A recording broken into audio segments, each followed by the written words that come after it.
BFI Future Film Labs special on VFX today. Thank you so much for coming down this December Saturday, just before Christmas, just post-election. But we're not going to talk about either of those things today. We're just going to talk about VFX. So just to give you an idea of how today is going to work. So first up, we're going to have our panel discussion.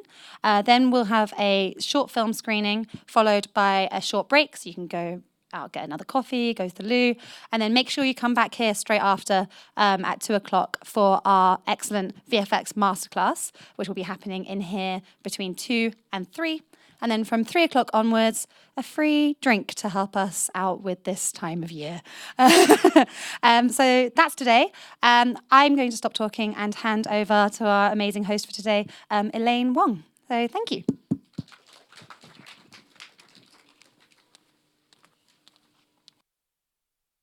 Evelyn. So my name is Elaine Wong. I work for the BFI London Film Festival as a short film programmer. So if you come to LFF every year, you may have seen me on stage. The session today is part of the Feature Film Lab. So this opportunity for you guys to learn more about different areas of the industry, and this month we're focusing on visual effects. I'm really pleased that two of the panellists joining us today, we have Amy Smith from the leading visual effects company Framestore, where she is a global head of talent. She is also director of Access Visual Effects, which is a company that looks at kind of inclusion and the different ways you can access the industry. I'll also be joined by Shona Davis, who is a visual effects assistant coordinator and came through the BFI trainee skill set program in 2016. If you'd like to join me on stage.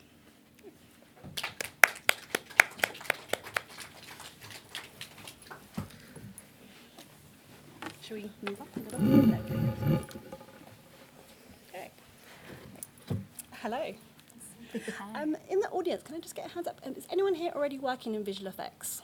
Anyone? No? Got a few people. And who's interested in visual effects? Pretty much, yeah. That's a good percentage. So if I start, if I could just ask you both. So kind of before you were interested in visual effects, kind of what was your journey? What brought you to working in the visual effects industry? So start with you, Amy. So I guess because I work in, I'm not a visual effects artist. I ended up in visual effects by accident. I came up through the HR route essentially. So my background's not typical.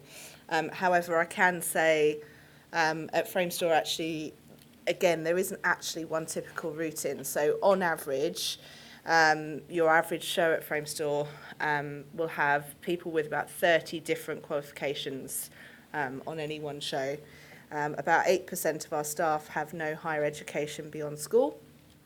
So they're self-taught or they've done apprenticeships or come in other ways. About a third of our staff have specifically studied visual effects or computer animation, so they've done a visual effects or computer animation qualification of some form or another. And the rest of our staff have the whole gamut. So we have people on one end of the scale who have fine art and graphic design, and we have people on the other end of the scale who have software development and computer science, and then we have a whole raft of people somewhere in the middle. So there isn't, I would say, one route into the industry at all. Yeah, I can only agree with that. I came through the BFI Academy, and I've been on several of the schemes that they've offered, which has been incredible. Big up the BFI. And I actually was accepted onto the trainee skills set in the locations department. So I started off doing something that was really different, working almost at a facilities level, helping clean bins and move electricity distros and drive a pickup truck. So that was my first big job, and that was Han Solo, which was amazing. And then I knew that I wanted to be in production because I produced my own shorts, and asked around the different production coordinators and production managers if there was anything going. And the production coordinator came back to me and said, I don't have anything, but I know someone who's looking for a visual effects PA. And that's how I got my first job, visual effects. And that was on set working with the Wranglers. So that's a whole other part of visual effects that's separate from vendor side. Yeah. So what was it, Shona, that prompted you to kind of get involved in BFI Academy initially? Actually, I did my first work experience. I used to want to be an actress, and I did my first work experience when I was 17 at a small production company in Belfast. And he knew about the BFI. He was a producer. He knew about the BFI Academy, and he said I should go for it, and I did. And here I am. 7 years later. Yeah. Great. And then so that first kind of role that you had in visual effects, how was that learning curve for you? It was a big one. I had no idea what visual effects were, what they were about, and for me, I think it was a really good starting point because I had a strength with having a lot of set experience, and so for me, I I understood how a set worked, the etiquette of being on set, and so learning the visual effects component was the only new aspect to me. So things like getting high definition images, collecting texture references, getting LiDAR, making sure that basically all of the data was collected that we then actually send over to vendors that they use to build the assets. So that was the side of the things that I was doing. And I hope those words, I don't know if any of those words meant anything, but it's basically just collecting a lot of data on set, like terabytes of data, that we would then send over to build, if we've got a hero prop on set, then a vendor might build that prop to be used in a different way if it explodes or something like that happens. Or we might rebuild an actor or an actress as well. Yes, that too. Yeah. Exactly. And how long, when you were starting out, were your contracts? So the first time, the traineeship, so that wasn't a VFX job really. I think most of my contracts have been around 6 months. That's quite normal, but I'm moving into longer jobs because I'm there from prep through to post. A lot of shows will send their film to the States for post as well, so it kind of means that we'll be back onto the next job for prep. So it just depends on if you're on more of a British-based show or more of an American-based show. And in terms of contracts on the vendor side, they're normally linked to projects, so they're sort of 6 to 12 months in duration is fairly standard, and about 2/3 of the industry is on contracts and the rest are permanent. So that's sort of fairly typical. Yeah, I wanted to ask you a little bit more kind of in detail, so kind of for the kind of, especially this kind of trainee route. Does Framestore offer traineeships? Not traineeships, we offer apprenticeships. Well, we do have, I'll come back to that. The visual effects industry have had apprenticeships for 4 years now. We've got 2 apprenticeships at the moment.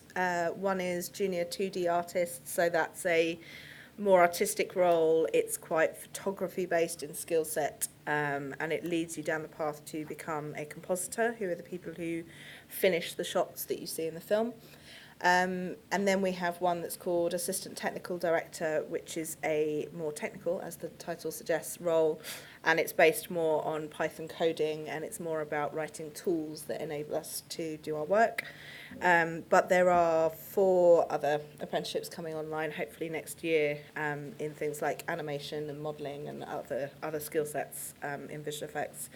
At Framestore, we then have what we call Launchpad Pro, which is our, I guess, internal training program. So the reason I said we don't have trainees is we don't have trainees on a scheme with Screenskills or the BFI or anything. We have our own internal trainee program, which is, so for example, we've got 20 animation trainees in right now who all had some experience before, either working in much smaller companies, or they'd done an animation degree and had been struggling to find a job, or that kind of thing. We've brought them in and we're giving them a 12-week training program, really intensive, with one of our animation supervisors, with the goal that if they are successful at the back of the traineeship and they've produced the level of work we're looking for, that they will get an animation position actually on Tom and Jerry, which is quite exciting for any animator, I think. So, yeah. Great. So outside your work at Framestore, you're one of the directors of Access Visual Effects. You want to tell us a little bit about that?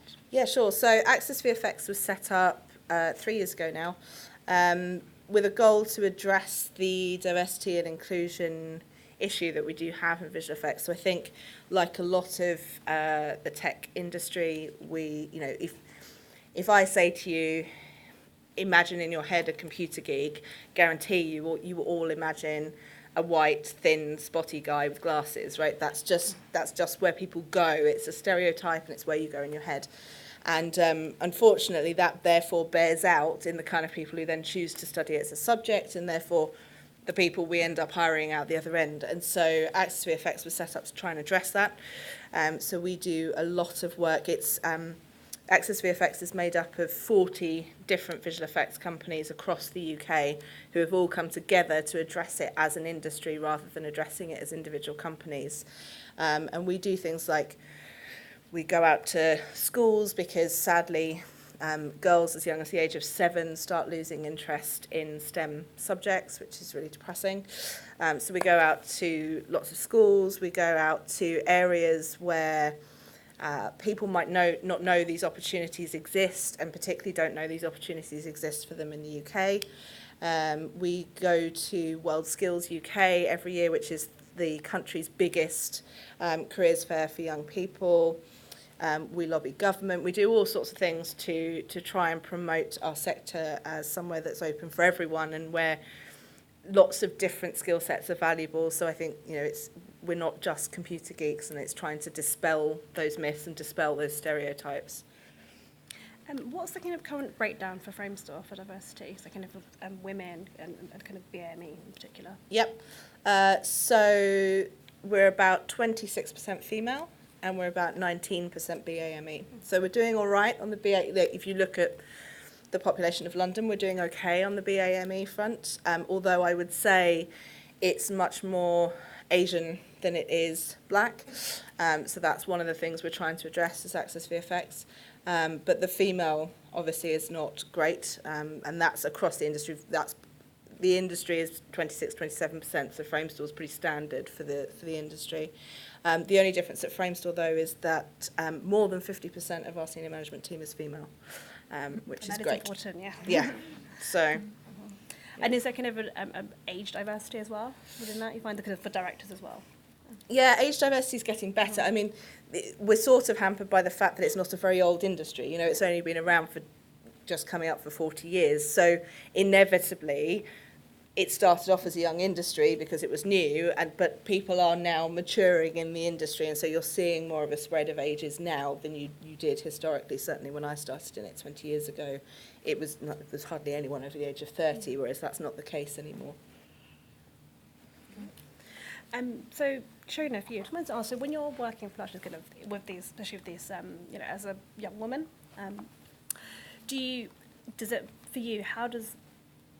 when you're in the workplace, do you find it's kind of predominantly male environment that you work in? How is it kind of departments they split, you find?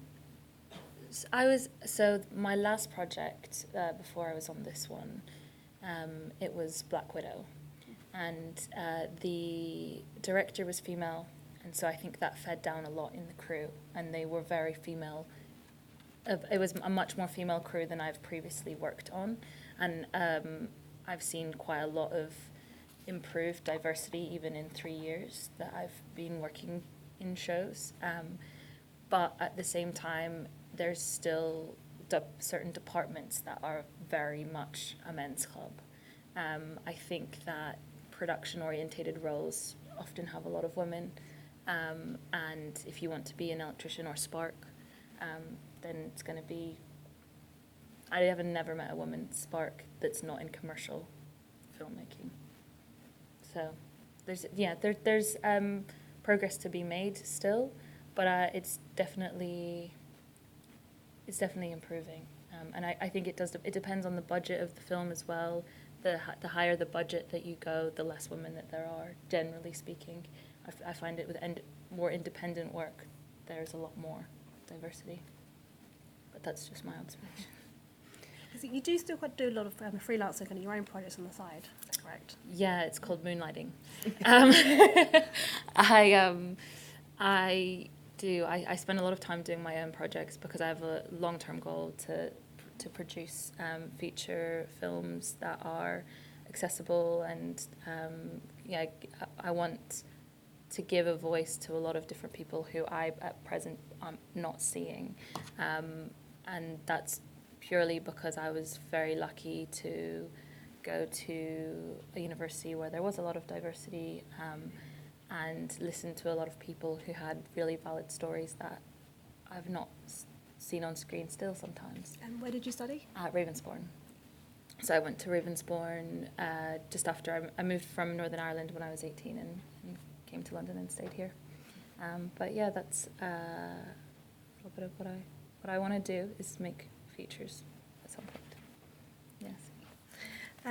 Amy, if I come back to you, so kind of when you're involved in kind of setting up a lot of kind of schemes and you have a kind of overarching view of kind of talent within Framestore, would you say could you think about kind of maybe three top tips for people kind of looking to enter the industry? 3 top tips. I'll just put you on the spot. Yeah.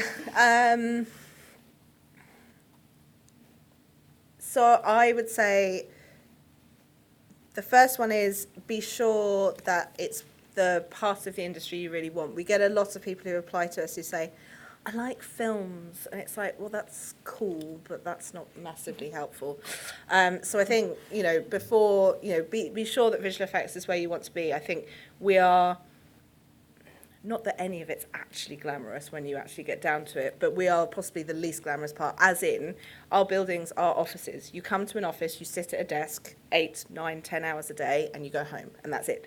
There is no, meeting celebrities. There's no red carpets. There's none of that. That's what I do. Yeah, we sit in an office. That's all we do. So if you're not passionate about the work itself, then I think you're going to be very disappointed if you think, this is the film industry. I'm going to be on set and I'm going to be involved with directors. It's like, no, you're going to be in an office working on a computer. So I think be sure it's the part of the film industry you want to be in.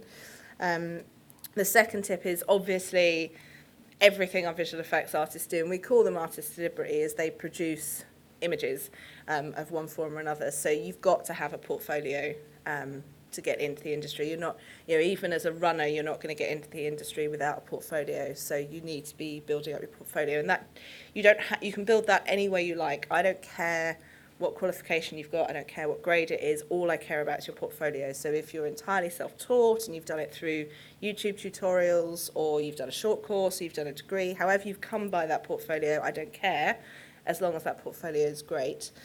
And then I guess the third one is take any opportunity. I think, there are only a very small handful of very big studios like Framestore, and that may be your goal ultimately because you want to work on the big tentpole visual effects projects, and that's great. But if you get offered jobs at smaller studios or commercial studios or regional visual effects houses doing medical imaging or architectural visualization or whatever, take those opportunities because actually it's all really valuable. And as I said at the start, we've got people who've come from all different places, and I think demonstrating that you can deliver a project, whatever kind of project that is a really valuable skill set to demonstrate, and you will make your way to the bigger studios eventually, no matter if that's where you want to be, no matter where you start. So I think don't be like, I have to start at Framestore or DNEG or ILM or I'm not doing it. I think that mindset's really unhelpful actually to your career. So Shona, any top tips? Actually, to expand on what you were saying, I was wondering, from the Wrangler side, when you're hiring those people, what about the photography skills and those kind of skills, as well as what comes into play with STEM and computerization? How much of your employees have that kind of skill set? Yeah, I mean, it depends. So at a big company like Framestore, our pipeline is very specialised, and we have lots of people doing very specific tasks. So it kind of depends which department you're in, on which, if you imagine you've got a spectrum with art on one side and tech on the other, different departments sit at a different place on that spectrum.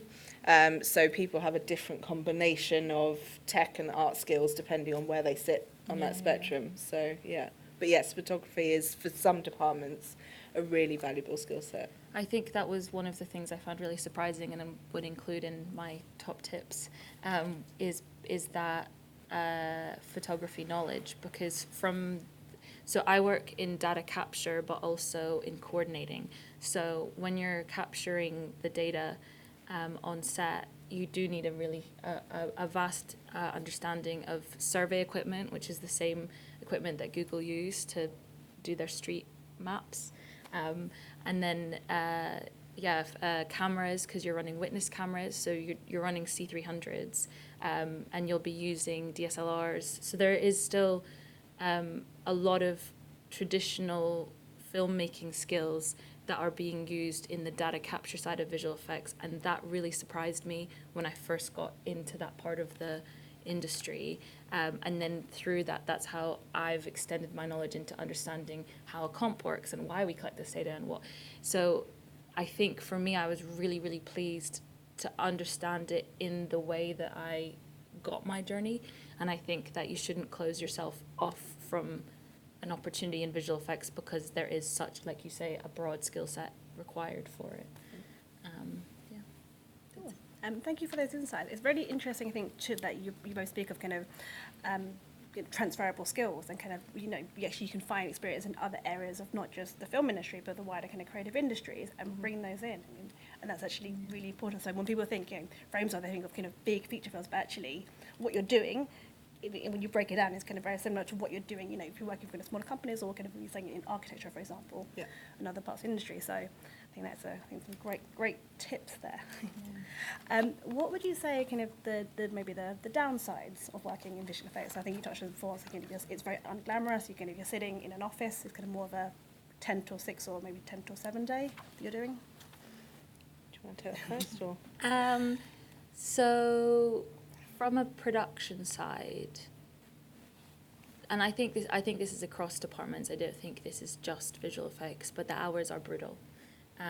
Visual effects can have a particularly hard time if you're working with several. So we would be like client side, and we would hire in different vendors to work on different sequences. If you're working with 4 or 5 or 6 vendors, then you're working to their time frame. So you might be working with Australia at the same time as Montreal, at the same time as London, and so you're doing reviews of the different shots round the clock, and people. I know stories of people sleeping in their offices, and the brutality of the hours is a very real thing. In terms of actual job, I'm really stimulated by the diversity of the work. And that excites me, that it's always different. The problems that visual effects come across are always very different. You might not have a good plate for something, or you might need to reshoot something, and it's just exciting to look at what you do have and creatively problem solve, and look at how your team around you creatively problem solve to make a visual effect work. So it is a really exciting and stimulating environment. So I think any downfalls that do come with it, it's made up for in how exciting the role can be. Yeah, and from the vendor side of things, hours can still be an issue. I would say not throughout the production, but in the weeks leading up to delivery, the teams can be working really, really hard. There are a number of clients who I shall not name, who like to leave all their decision making to the last kind of 4 weeks of a project, which is massively unhelpful when you've got 250 people trying to deliver work. So that can lead to extra hours for the team. Aside from that, I think, the other downsides you've described quite well about, quite often you can get delivered things from a production that aren't helpful, and really that downside comes about when we still get treated like an end of process vendor. I mean, we still get called vendors, but actually with the majority of clients these days, certainly the ones who are visual effects experienced, we get invited to be part of the process right up front in pre-production, and that's what enables us to prevent some of those problems happening, is if we're involved in pre-prod and we're involved on set with how they capture the shots and the additional data we need, then we can make sure that we have less of those problems at the end of the process, which makes it less stressful, less hours, etc. for us at the other end. When we have problems, it's generally because we were only treated as an end of process vendor. So yeah. Yeah, and we didn't even touch on previs. No. We didn't even yeah, previs is a really, really big part. That's where the whole system starts. And like you say, getting a visual effects supervisor from the vendor side is so helpful, because it's a collaboration between, we'll have a supervisor and the vendors will have supervisors that are working on the sequence. And if they're able to meet on the same page before the shoot starts, like you say, then everyone collects the correct data. That means that the work doesn't go over budget or over schedule. For that reason, yeah, it's really important. Great. So I'm asking this as a film programmer. So I see finished films. How does it feel from your side when you see kind of finished productions that you've worked on? Do you still get excited? Or do you just think about the process? So I'm only now on my first job going. I've worked with turnovers before, but this is my first job that I'm taking to delivery. So most jobs I've finished work when the shoot has ended and we've sent everything back to the States. And so I don't have the boredom of having watched it over and over and over and over and over again and seeing every little problem with color in one corner, which is something that happens, and the supervisors pick up on all of it. And that's the most recent part of what I've been able to learn and enjoy about my job, is being in all of these review sessions where we're looking at each individual shot or a sequence or a mini cut, and breaking that down. But I think that is going to change my experience of what I'm about to watch when it's released. Whereas with the other films, it's almost like watching a new film, because I was just responsible for getting data from one place to another. And although I've seen the sets and I've seen the cast and I know how the story is going to play out, it's still like watching a film for the first time. So I think, ask me in a year, and then I might have a different answer. Yeah. Yeah, I mean, from our side, our supervisors definitely sit in the cinema and still see the problem in the top right-hand corner of the screen that they wish they'd had time to fix. But actually, I think more often than not, there's actually a huge amount of pride. So quite often, for visual effects, there's they call it a cast and crew screening, but the cast and over there, I'm going to go with crew screening. So yeah, quite often there's a crew screening for us, a week or so before the film's released to the public. And there's always a lot of whooping and hollering at the end. I think, there's generally, even if people can still see the flaws or the thing that they wish they'd had more time to polish or whatever, generally people are really proud of what they've put up on screen. So we don't make very good people to go to the cinema with if you're not in the industry, though, because we'll sit there and go, oh, did you see that comp? Or did you see that effect? And like everyone, your mates that you've gone with are like, shut up. Don't care. Yeah. So yeah, we're not very good to go to the cinema with if you're not in the industry. Yeah, I was going to ask that. Could you because you work in visual effects, you must find yourself kind of picking up other people's from other, Yeah. quite often. Yeah. Yeah, you're right about the cast and crew screenings.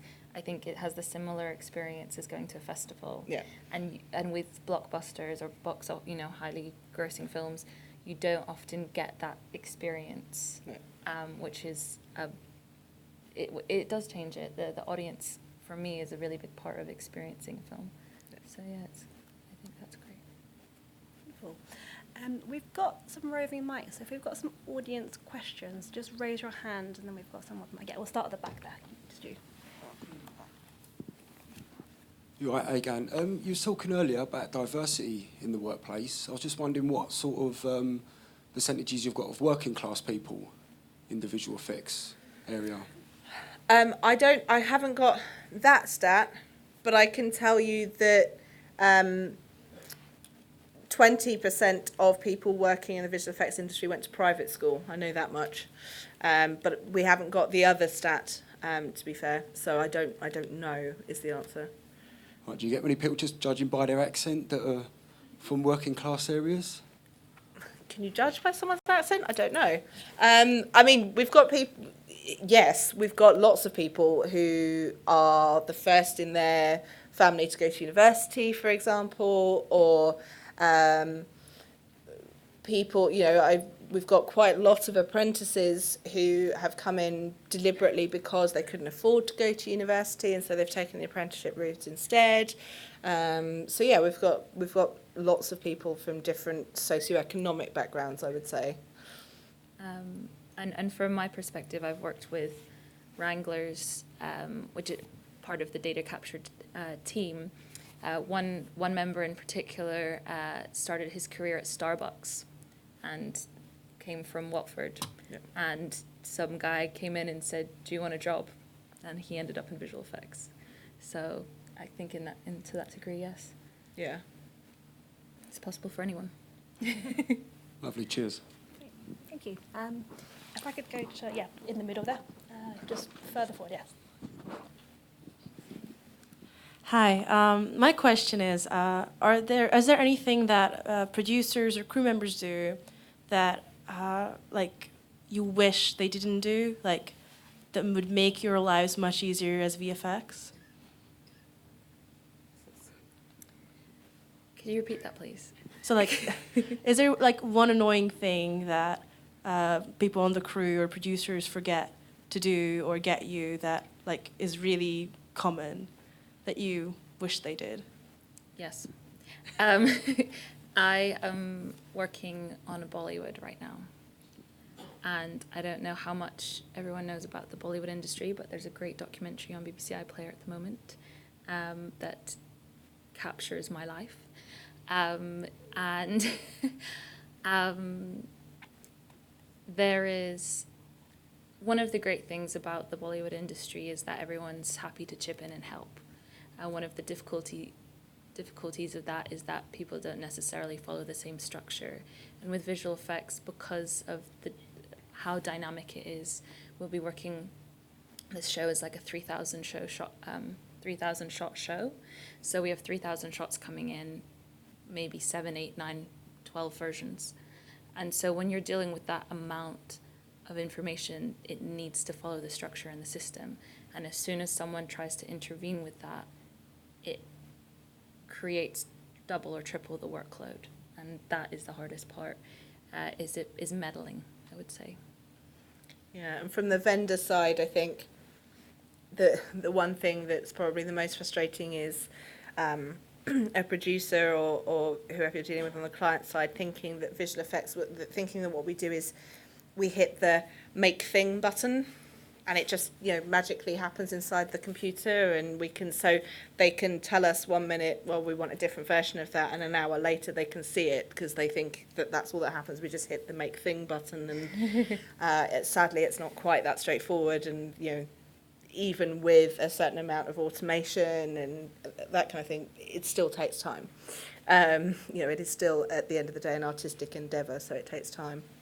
So yeah, I think a bit more understanding of our process would not go amiss sometimes. Okay, any questions? There's one just behind you. Hi. You said that in the visual effects industry, modelling animation plays a role as well. Would you say you have to be great with the drawings to get into modelling animation? Because in all honesty, I'm terrible at drawing, but I like to do the modelling element to it. Would you say you have to be very good with both sides to it?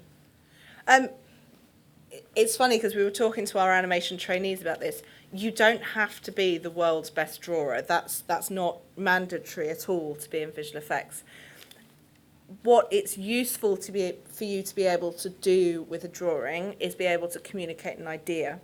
And you can communicate an idea with a very, very simple drawing, and it doesn't have to be a work of art. I think this is the thing. I think people think, I need to be able to do an amazing sketch of, you know, a portrait of an individual, and if I can't draw that well, then I'm not going to get a job. And it's like, no, absolutely not.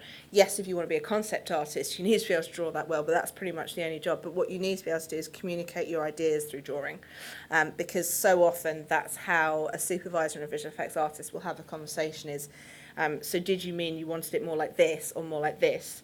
And that can be really basics, like quite often that can be, you know, stickmen and stuff, but it's about communicating an idea. So I think, you know, the advice we always give is don't stop drawing. We're not expecting you to be Picasso, but it's a skill that you can learn. You know, there's that whole notion of draw one picture a day, and by the end of a year, you'll be so much better, because it's about muscle memory and getting your eye in and that kind of thing. And so I think that's what we always encourage people to do, particularly in those more artistic departments like modelling and animation. But it is by no means mandatory, and you're not drawing as part of the actual creation of the visual effects asset. That doesn't involve any drawing at all. It's more about how you communicate with your team, where drawing comes in, I would say. Thank you. Any other questions? Yeah, the one in the front here. I don't really need it. Okay, I won't be too loud. So I'm coming at this from a very very entry level perspective. So, and I've always heard that visual effects are pretty expensive. So I'm wondering if you can illuminate as to where does that money go? Is it the editing software? Is it all the staff? Is it the, like, I know Isle of Dogs, with all the models and everything, but just wanted more insight into that. Where does the money go? So we've got our overheads. So we've got, for a start, very, very, very high spec machines that the artists work on that use an inordinate amount of power. You do not want to see our electricity bill as a visual effects vendor. It's absurd.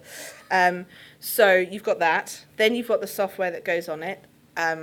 Some of that software is very expensive, some of it less so. Then you've got the overhead cost of departments that aren't necessarily making the work but help. So, for example, our R&D department, you know, if we're doing something new for the very first time, then we might need to do research and development on that thing. We're also doing research in new technologies, you know, things like machine learning and AI and stuff. So some of the cost has got to cover that. You've then got a huge office full of 1,200 people in central London, so that costs a certain amount of money that has to obviously be shared out across our clients over the year.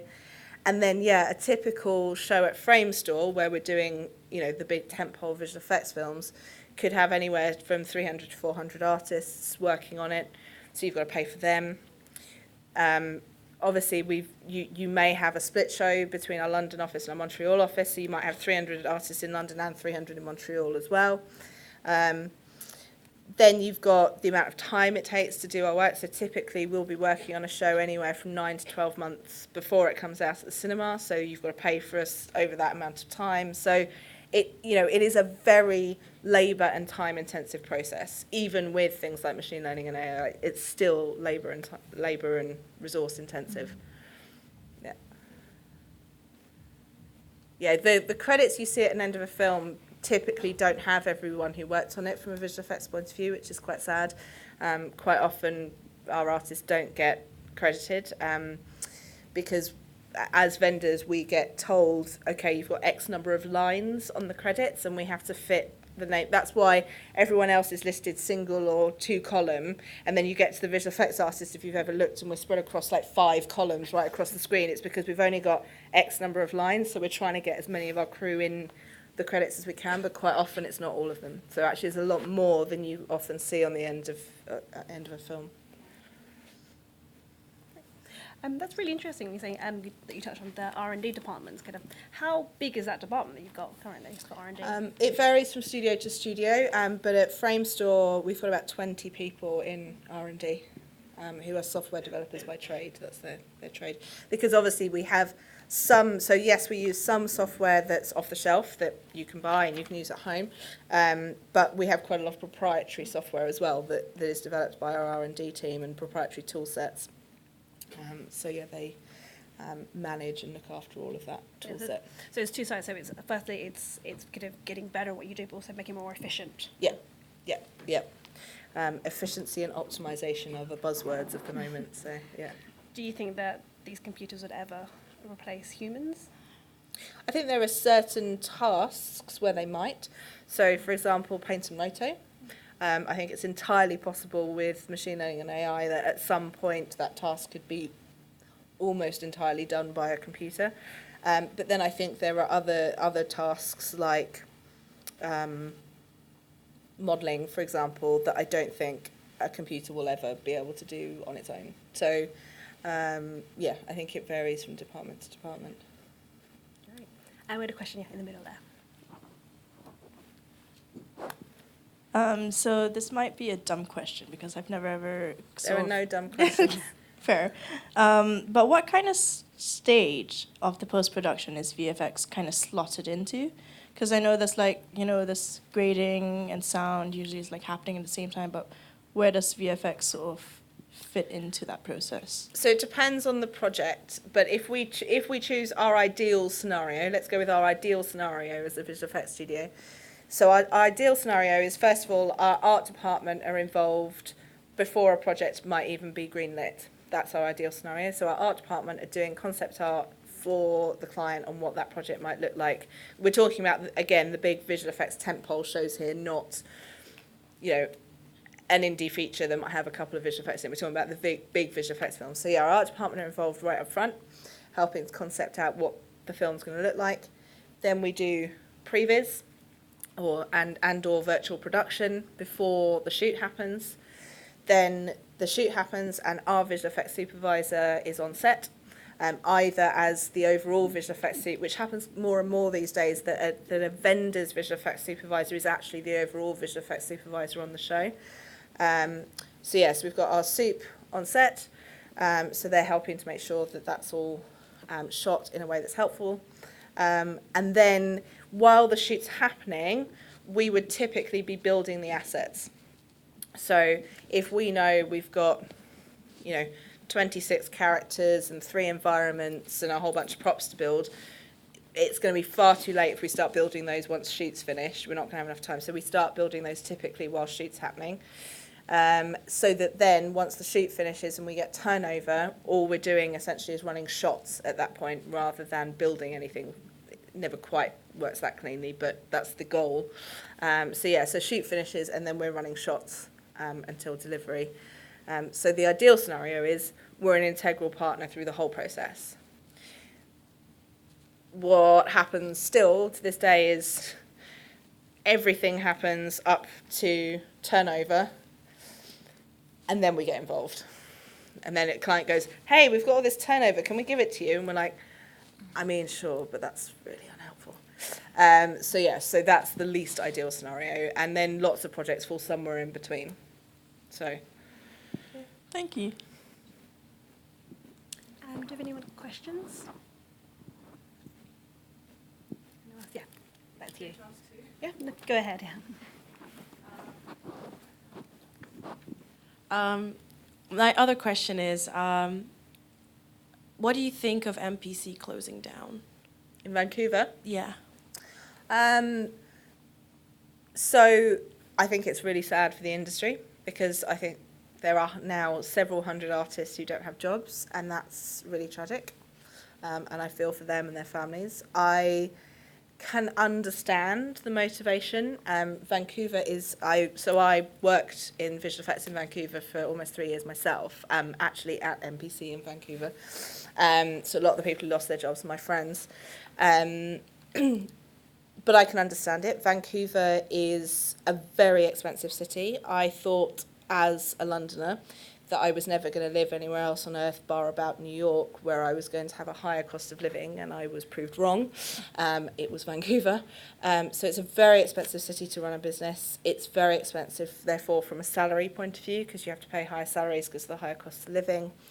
There is a tax incentive in Canada, but it's not as good, in BC, but it's not as good a tax incentive as the one in Quebec. So all told, I can understand financially why they made the decision that their Montreal office was more sensible as a business because it's a much, much cheaper city to do business in. Salaries are therefore lower because cost of living is much lower, and you've got a higher tax incentive. So I can understand the decision from a business point of view. I don't necessarily agree with the way it was handled. I think making hundreds of people redundant 2 weeks before Christmas with an email and telling them they've got 2 hours to collect their stuff off their desks is not perhaps how I might have done it. But, you know, everyone makes those decisions for themselves. So. Just wanted to lean on that, just kind of, so your career you've worked in Canada, you're saying for quite a bit. I mean, so the visual effects community obviously is global. You have different offices, you also have artists and creators in different countries, kind of all different styles, and kind of, you know, looking to drive the industry forward. You know, so for people kind of here, like, should the ambition always be global, kind of big project and project led? I think most people get into visual effects because they're driven by particular projects. You know, I think it's very common for artists to be like, right, I'm off because I want to go and do Star Wars down the road, or I'm off because I want to go and do Lion King. You know, that happened. Loads of people left Framestore because MEC had Lion King. They were like, you know, I grew up on that film. I want to go and work on it. So I think it's very common to chase projects, and that's fine. That happens a lot. In terms of being global, we've got lots of people who have never travelled. They've stayed in the London community or they've stayed in the Canadian community, and that's fine, and that's entirely possible. But I think if you're keen on travel and you want to go and see the world, then visual effects is an amazing industry to get into because there are so many opportunities if you want them to go and do that and work in all sorts of exciting places. So yeah, I think if you're open to travel and you're excited by it, then you know you couldn't be in a better place, really. You're opening an India office, aren't you? We are as well? Mumbai, yeah. Yeah, because DNEG's got one there as well. Yeah. So yeah, it's definitely very international from what I know as well. Do you find that the people you work with are international as well? Yeah, so especially because we have, so one of the best things about my role within the production is that we have contact with the shoot and the production side, but we also get the contact with the vendors as well. So yeah, it is a very, very international experience, especially, as I said, you know, we'll have Weta, which is based in New Zealand, fly over their supervisors or people from Montreal, or so yeah, it's very dynamic. Yeah, and in-house in the studio, so about 40% of our staff are not British. And we have 52 different nationalities represented in the London office, so it doesn't get much more international than that. Do you have any other questions? Yeah, just one at the back there. Could you keep your hand up? Pass the microphone. I'm here with my granddaughter, actually. I just wonder whether you could tell me what sort of salaries you can expect to get in this visual effects industry. Sure, it's going to be different between production and vendor side. But vendor side, so a typical starting salary for us is 21,000 a year for a really entry-level role. I would say as a junior artist then, so once you've got maybe a year's experience, you're looking at anywhere from 25 to 30k. Taking the leap up, so once you become a sort of senior lead, you're on 75,000 a year, something like that. And if you're a visual effects supervisor, then you're well into the six figures. So the earning potential is quite huge, actually, in visual effects. Thank you. It is one of the everyone from the production side generally comes in on the same entry level rate from Bec 2, so you'll be able to check rates on there. But like you say, the progression is very extreme. So although you might start at the same level as everyone else, visual effects is one of the departments that in the end you end up being some of the best paid people on the production. And just leading on to that, do you find that you're applying for work, or does the work kind of get offered to you?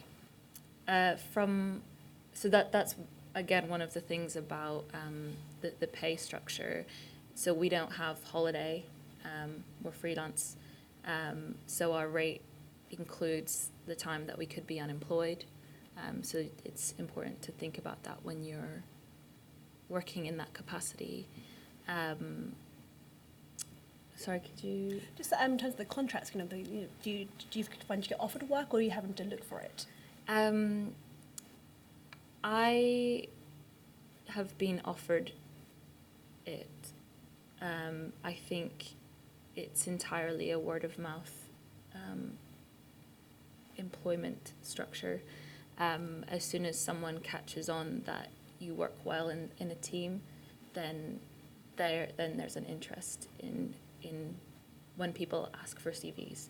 So traditionally, coordinators have a palette of CVs that if someone says, "Oh, I'm looking to add to our team," they'll pass around.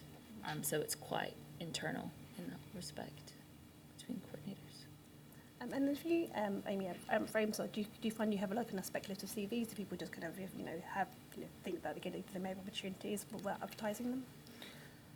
Yes and no. I mean, obviously, if you work in visual effects, Framestore is a known company, so yes, people will seek us out. However, there is so much work in visual effects at the moment. I mean, the volume of work is, because it's not just the big film studios anymore. You know, Amazon and Netflix are putting out so much content that there's actually more work than there is visual effects artists to do it, and that's global. You talk to Weta, you talk to any of the studios in Canada, all of us are struggling to find talent. So actually, although, yes, people will come to us because we're known as a brand in the industry, actually, at the moment, it's very much a candidate's market. And, you know, as recruiters, we have to go out and find them and try and convince them to move from their current studio because there just aren't enough artists to go around. So it's a great industry to get into right now because there is plenty of work and plenty of jobs, and you will be highly sought after. So Fantastic. Do you have any more questions? We can just wait for the mic right now.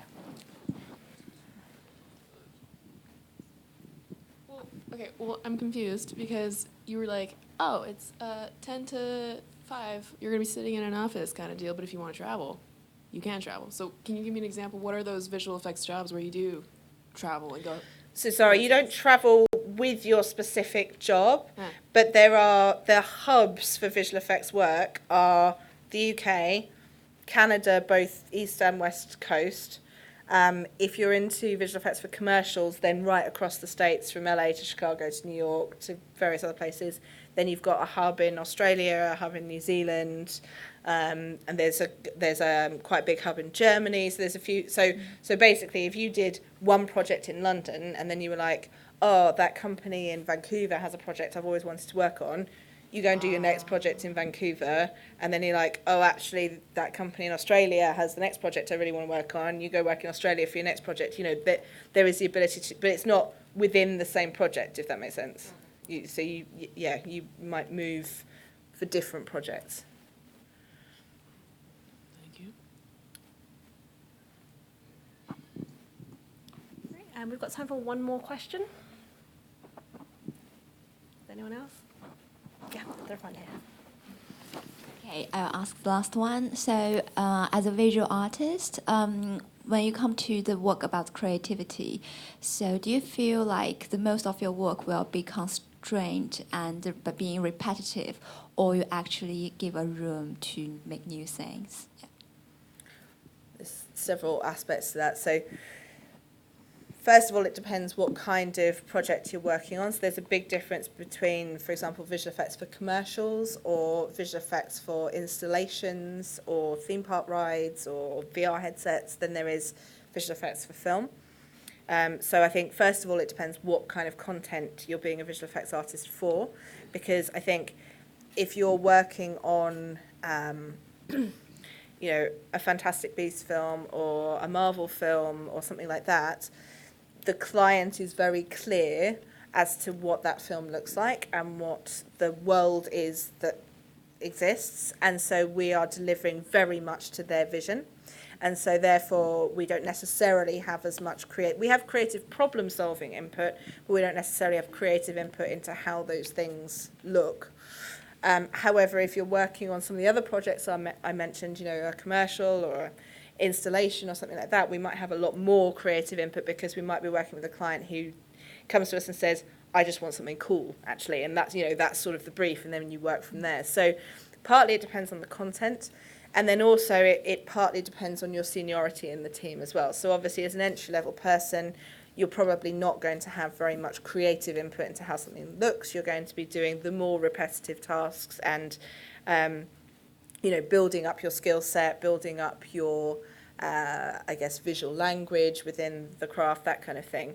But as you get more experienced, the likelihood is you will get to have more creative input and have more of those discussions with the supervisor about the thing that you're creating. So, yeah, I think on both of those scales, it varies. Okay, thank you. Okay, we've reached the end of this panel session. So if you join me in thanking our panellists, Amy and Shona.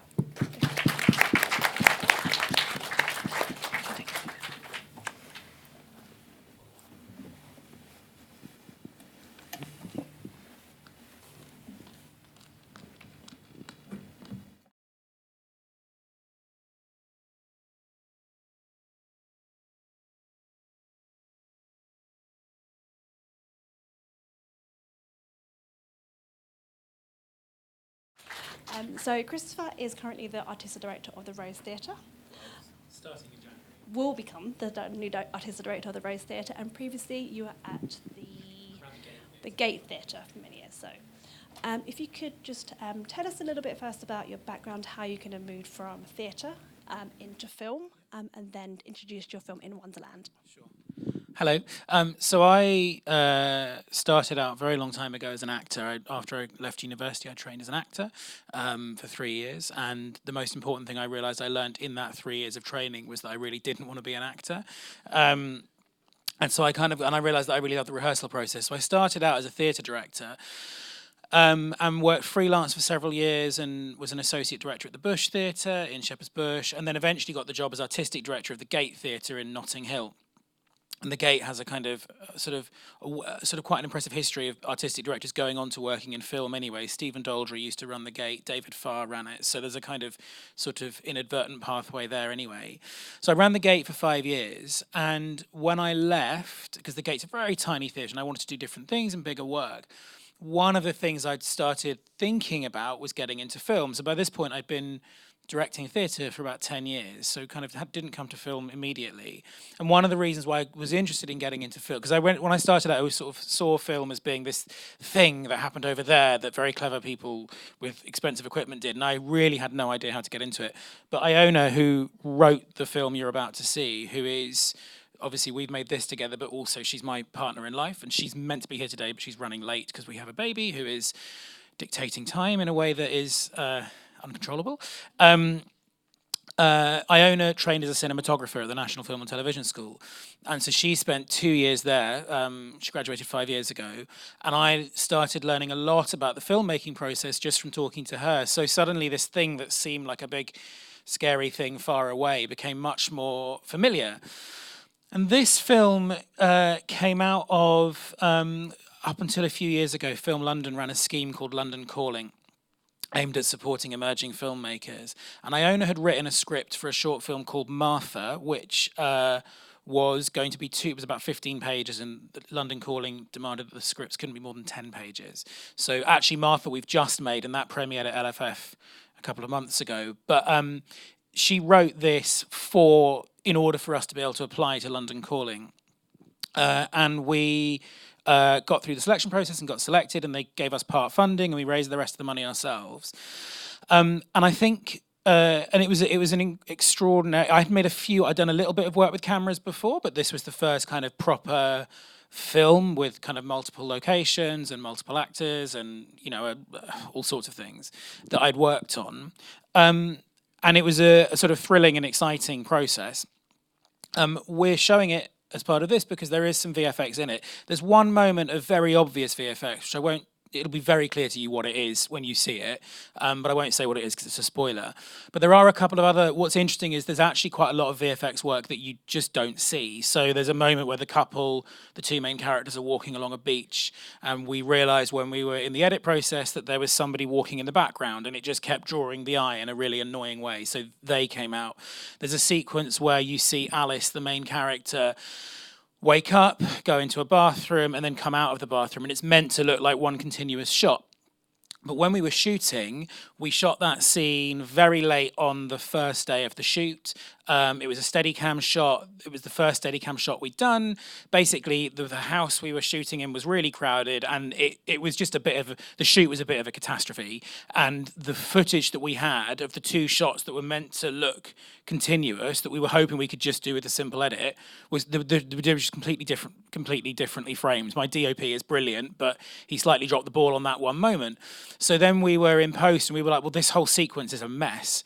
So then we were able to ask our VFX team who were doing the other shots to fix it, and they did an amazing job, and it now looks completely fluid. I was interested in one of the things in the discussion about sort of the frustration that VFX houses have of kind of making, you know, when people come and kind of go, well, can you fix this? Or this is all in, you know, this is all after turnover is finished. And something that I've realized both when shooting in Wonderland and on Martha, which is the second film, which doesn't have any obvious VFX, but actually has a lot more VFX than this, but it's all taking things out and comping. It's really easy as a director when you're on a shoot and you're working a really long day and it's really intense and you're working really fast to kind of go, it's not right, but it's fine. We'll comp it out. We'll fix it in post, or we'll get the VFX to do it.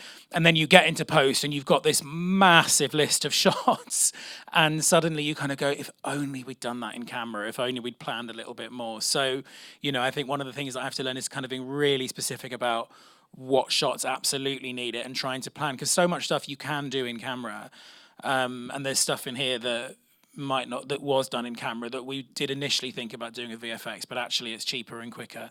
The company that did the VFX for this are a company called Squint, who are now called Dupe. I think they've changed I don't know whether they changed their name or slightly restructured, and they did all of this work for us for free because they were kind of starting out as a company and wanted to kind of have a showcase for their work. I hope you like it.